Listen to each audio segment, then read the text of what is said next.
Hello বন্ধুরা, অপর্ণা আর্যকে ভালোবাসার কথা বলল। বিস্তারিত জানতে হলে ভিডিওটি না টেনে সম্পূর্ণ দেখতে থাকো।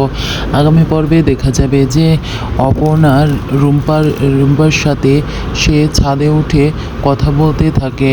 তাদের যে আউটিংয়ে গিয়েছিল সেখানে কি কি হয়েছে এবং আউটিংয়ে কেমন মজা হলো, কি করেছে, কি ঘটেছে সব রুম্পার সাথে বলতে থাকে।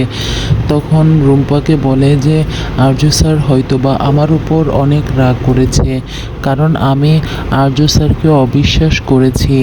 আর্য স্যারকে একটা ছেলে এসে বলে যে তার নাম নাকি শঙ্কর, কিন্তু আমি সেই ছেলেকে বিশ্বাস করে সেই ছেলের পিছু নেই এবং তার কাছে শুনি তখন সে বলে যে আর্য স্যারের নাম আর্য স্যারের নাম আর্য নয়, আসলে তার নাম শঙ্কর।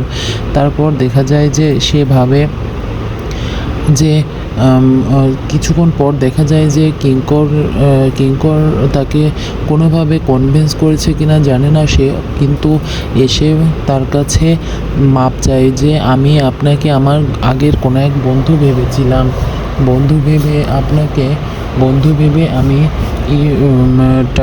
বন্ধু ভেবে আপনাকে আমি আর্য স্যার হিসেবে না চিনে শঙ্কর হিসেবে বলে ফেলেছি, আপনি আমাকে ক্ষমা করে দেবেন। তখন আর্য বলে যে আচ্ছা ঠিক আছে, কোনো প্রবলেম নেই।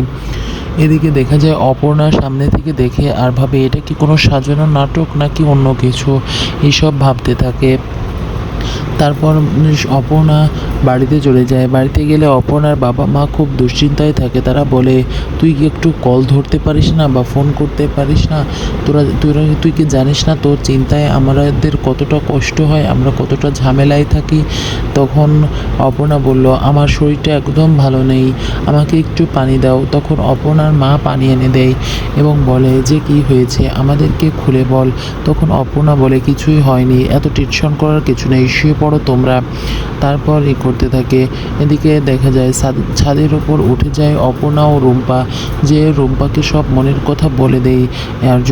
অন্যদিকে দেখা যায় আর্য বাড়িতে আসে, বাড়িতে এসে আর্যের মার সাথে কথা বলতে লাগে। তখন অর্ক বলে যে তুমি বাড়িতে না থাকলে দাদা অনেক রকম সমস্যা আমাদেরকে ফেস করতে হয়। তখন আর্যের মা বলে একটু চুপ থাকো অর্ক, কিন্তু অর্ককে আর্য বলে কেন, কি হয়েছে আমাকে খুলে বলো।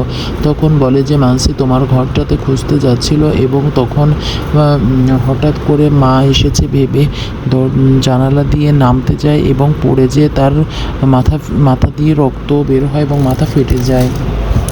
অনেক ঝামেলা হয়ে গিয়েছে। তারপর মানসি আর ভাত খাচ্ছে না। তখন আর্য বলে এটা আমাকে আগে বলা হয়নি কেন, এই নিয়ে কথা বলতে থাকে। এদিকে দেখা যায় অপর্ণা মনে মনে ভাবতে থাকে যে আমি অফিসে যাব, যে কিভাবে স্যারের সামনে মুখ দেখাবো। তখন রুম্পা বলে তুই ওকে যে ভালোবাসার কথা বলবি তাহলেই সব ঠিক হয়ে যাবে। তখন অপর্ণা ভাবে যে হ্যাঁ, আমাকে অফিসে যেয়ে যেভাবেই হোক আলাদাভাবে টাইম বের করে আর্য স্যারকে আমার ভালোবাসার কথা জানাতে হবে। পরবর্তী নতুন আপডেট ও ধামাকা জানতে হলে আমার চ্যানেলটিকে সাবস্ক্রাইব করে লাইক শেয়ার কমেন্ট করে পাশে থাকো।